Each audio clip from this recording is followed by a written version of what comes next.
La entrevista del Telematutino 11, gente importante.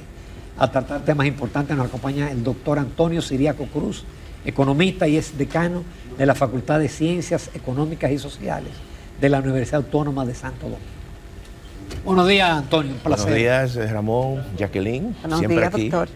Muchas gracias siempre por la invitación. No, gracias a ti porque tenemos una visión. A veces en economía es difícil encontrar personas que sean independientes. Están la mayoría parcelados o están en nómina. Eso ocurre siempre en las ciencias sociales. Sí. Las ciencias sociales, generalmente, las diferencias entre los sujetos es muy grande. Porque tú no puedes utilizar la investigación como si fuese una ciencia fáctica. En un laboratorio tú puedes aislar a una persona, es imposible. Por lo tanto, siempre hay criterios también con elementos ideológicos, hay personas que pertenecen a parcelas políticas y todo eso matiza generalmente las posiciones. Ramón, que yo dije al inicio del programa, me apunta una amiga televidente, martes 20, hoy es miércoles 20, ya estamos a mitad de semana, para que no se confundan. Ah, sí, sí. Antonio, la marcha de la economía dominicana, ¿cómo tú la sientes? ¿Hay una desaceleración?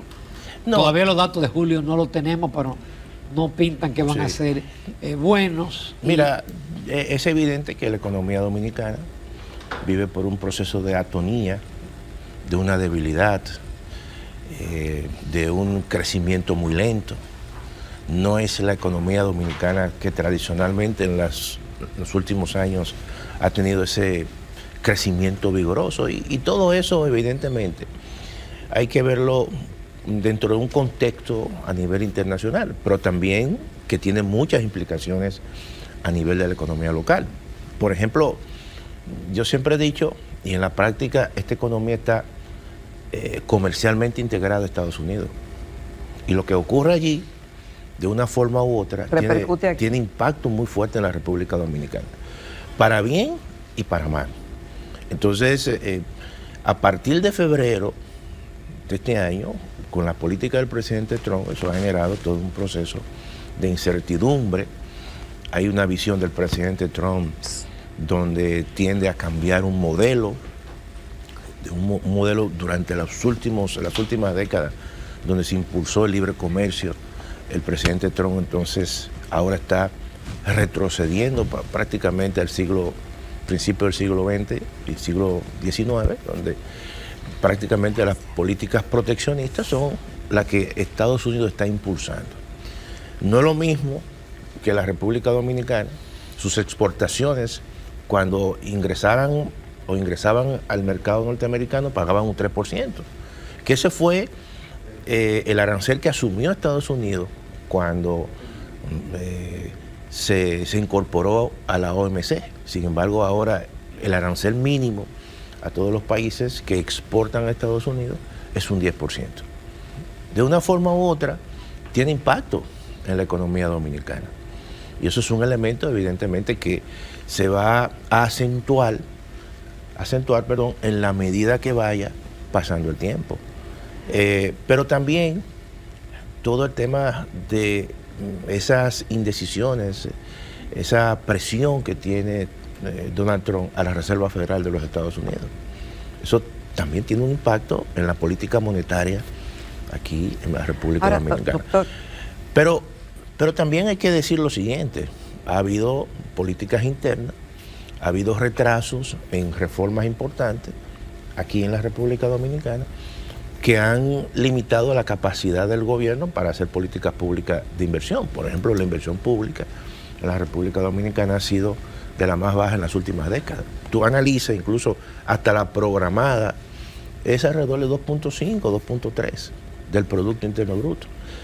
Y no es verdad que con esa inversión pública tú vas a alcanzar las metas que el mismo gobierno ha presentado al 2036.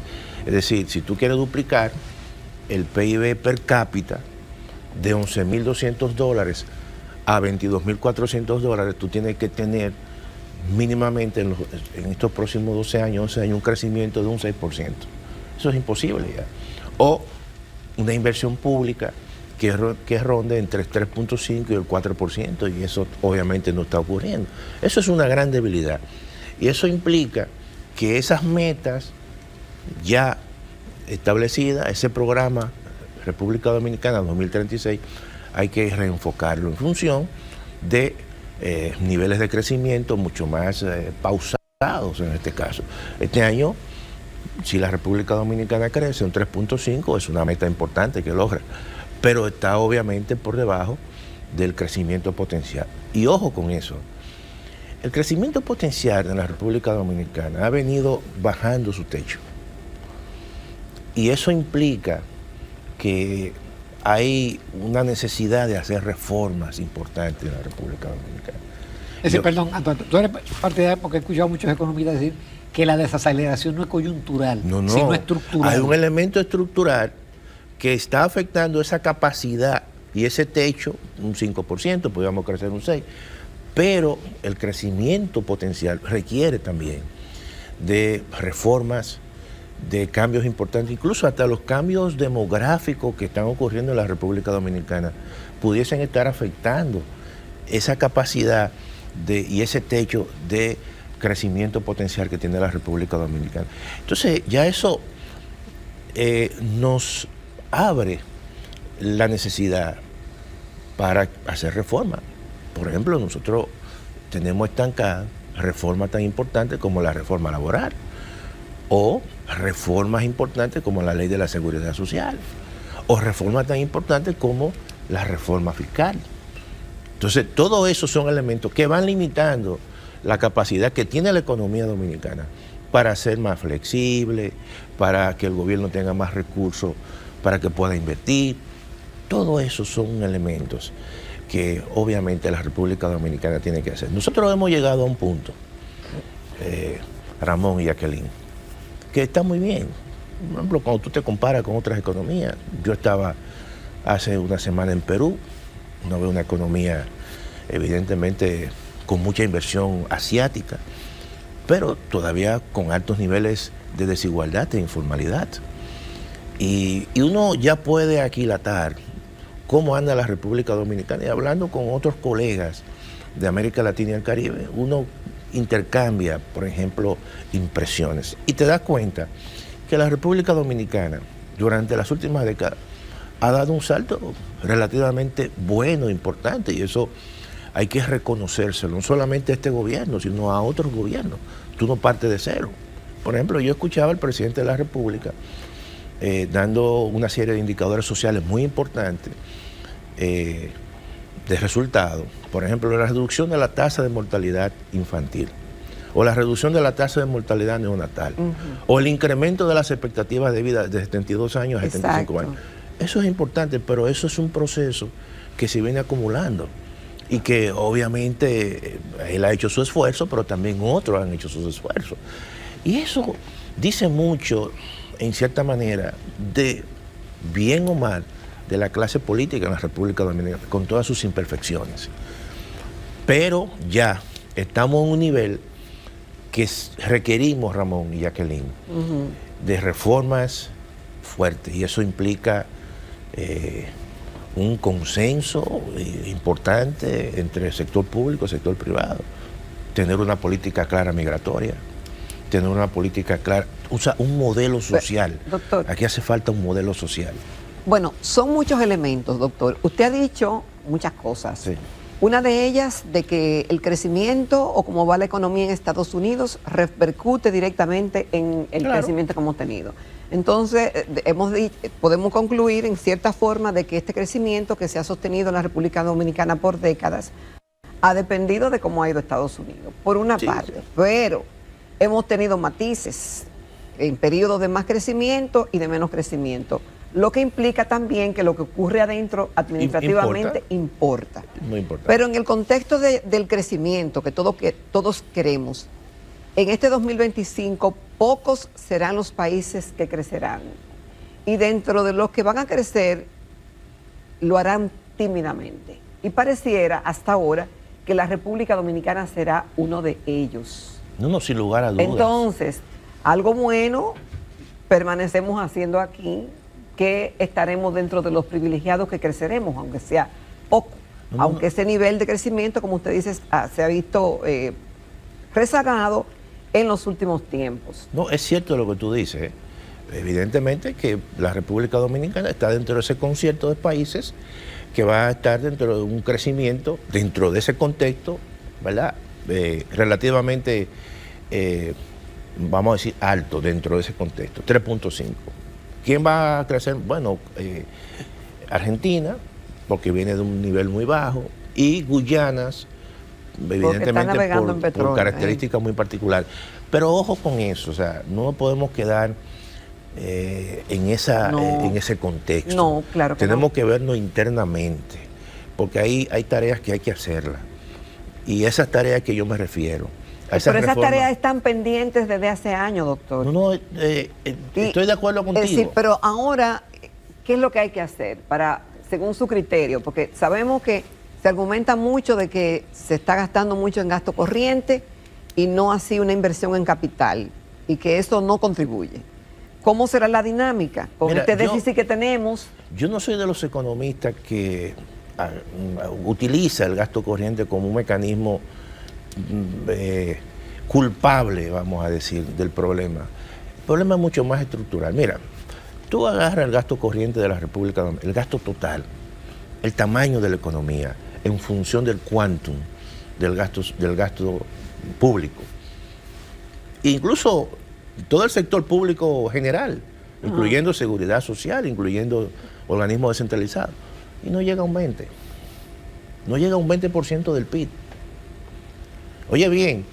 Eso confunde mucho. No, porque esos son los indicadores internacionales. O sea, hay países, nosotros no somos Argentina, que Argentina tenía un gasto público de un 34% del PIB. Eso es algo exagerado. En gasto corriente. El gasto total. Y gasto corriente, evidentemente, una parte importante. Pero el gasto de inversión. No, entonces ahí viene lo del gasto de inversión. El gasto de inversión en la República Dominicana ha sido relativamente bajo en este periodo. Lo dicen los datos. Ahora, ¿qué hay que hacer? ¿Cuál es la propuesta para incrementar el gasto de capital? ¿Una baja inversión indica un mal manejo de la economía? No, necesariamente no. Aquí prácticamente lo que se estaba buscando para incrementar el gasto de inversión era una reforma fiscal, un financiamiento, no se hizo. Y eso obviamente le quita capacidad y ha atado al gobierno, y hay que decirlo, para invertir más, para buscar su financiamiento. ¿Tener déficits constantes es una mala administración de la economía? ¿Es una mala decisión? Depende del déficit que tú lo puedes manejar. Por ejemplo, la República Dominicana, el presupuesto comenzó a tener déficit a partir del año 2007. Exacto. 2007 era 1.5, 1%, eso es manejable. Pero en ese año no fue que tuvimos un superávit primario. Pero a partir de ahí comenzamos a tener déficit. Un superávit fiscal, no primario. Fiscal. Por primera vez. Entonces, no, perdón. A partir del 2007 comenzamos a tener nosotros déficit en las finanzas públicas. 1.5 y luego y hemos llegado a un 3.1. Pero eso no es un retroceso, los déficits, doctor. No. Si antes no teníamos y ahora tenemos, y de un tiempo acá tenemos, ¿qué indica eso? No, es que mira, fíjate cómo funciona la economía. Tener un déficit que tú puedas manejar, que tú puedas financiar, evidentemente, y que la carga de la deuda, en términos de servicio del servicio de la deuda, no sea una carga que te afecte obviamente tus finanzas, tu presupuesto, tu cash flow, como esa. Ahora sí, pero en ese momento no, en ese momento había cierto manejo y el gobierno tenía cierta holgura, pero ahora obviamente tenemos un stock de deuda que se incrementa, pero a su vez también tenemos una carga del servicio y de pago de intereses que es relativamente alta. Estamos hablando del 3.7% del PIB. Es decir, que el gobierno todos los años, o este año, va a dedicar casi 300.000 millones solamente al pago de intereses. Y entonces eso es en detrimento de qué? De tú utilizar ese dinero para inversión, para gasto de capital, para infraestructura. Entonces, eso es una limitante. Y cuando tú le dedicas al sector eléctrico, supongamos, un monto importante, todos los años, estamos hablando de 1.200 millones, también tú le está quitando capacidad al Estado para hacer inversión pública. Doctor, Yo no quiero perder la otra parte, porque tenemos sí, la sí. pata de la política fiscal. Sí, sí. Pero ¿y la política monetaria? Hemos visto con el Banco Central política de estímulos en el 23, en el 24. En el 25 vimos que una depreciación extraordinaria, Claro. medidas restrictivas a la banca, lograron una apreciación. Luego vienen 81.000 millones y ahora tenemos un tipo de cambio que en junio era 60.07 y ayer 62.53. 2 puntos pesos con 46 centavos, 4%. ¿Qué está pasando con la política monetaria? Mira, la política monetaria durante los últimos años, incluso ha sido una política, ha habido una dominancia de la política monetaria ante la restricción, evidentemente, que hay en la política fiscal. No hay que olvidar que el Banco Central, esos estímulos, evidentemente, presionan la economía y van a presionar el tipo de cambio. Y eso es lo que está ocurriendo en estos momentos. Y claramente, ante la imposibilidad que tiene el gobierno de incrementar su inversión pública, evidentemente el Banco Central, que tiene dos metas, que es la meta de inflación y la meta de crecimiento. En la práctica no está escrita la meta de crecimiento, pero lo que está expresando esa política monetaria expansiva es que también le importa el crecimiento de la economía. Y eso evidentemente tiene una contrapartida. ¿Cuál es la contrapartida? Que se va a depreciar el tipo de cambio. Y mientras siga esa política monetaria, va a seguir esa presión en el tipo de cambio. Esa es la realidad. Vamos a ver, pausa. Excelente, Antonio. Nos vamos a comerciales, volvemos. Nos quedan algunas preguntas todavía con el decano. continuamos esta mañana en Telematutino 11. Nos acompaña el doctor Antonio Siriaco Cruz. Él es economista, decano de la Facultad de Ciencias Económicas de la Universidad y Ciencias Sociales de la Universidad Autónoma de Santo Domingo, UAS. Doctor, es difícil entender la economía y más difícil entender la nuestra, con tantos matices. Como es el hecho de que hemos tenido un crecimiento sostenido. Uno dice, bueno, pero tenemos décadas creciendo entre un 5 y un 7%. Sin embargo, contrasta esto el hecho de que aumentan las ayudas asistenciales. ¿Y cómo se entiende que con un país en crecimiento y que crece y crece, entonces las ayudas aumentan a personas carenciadas? Entonces, ¿no le llegó el crecimiento a esa persona o es que ese crecimiento, cómo se entiende? Mira, yo te mencioné hace unos momentos todo el modelo social en la República Dominicana. Yo creo, te voy a dar un dato. Cuando tú analizas el gasto como proporción del PIB de los servicios sociales, donde están las ayudas sociales, está educación. No, pero ¿y las ayudas? Yo me refiero a las... Pero obviamente te voy a decir, te voy a explicar eso.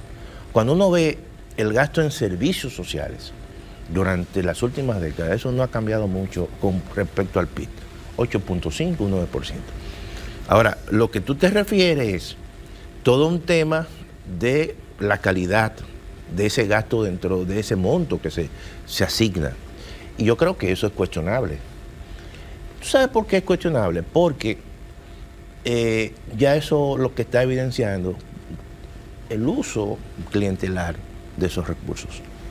Y todo eso evidentemente que es parte del esfuerzo que hay que hacer por mejorar la calidad del gasto. Por ejemplo, yo estoy casi seguro que muchas personas que puedan recibir una tarjeta, a lo mejor no tienen por qué recibirla, pero hay un elemento de carácter político que en muchos casos se utilizan y se hace uso de ellos, y yo creo que eso es parte de la mejoría y de las oportunidades de mejora que tienen que tener los gobiernos para mejorar la calidad del gasto. Pero cuando globalmente tú me dices a mí que aquí se está gastando más en un modelo social como proporción del PIB, eso no ha cambiado mucho.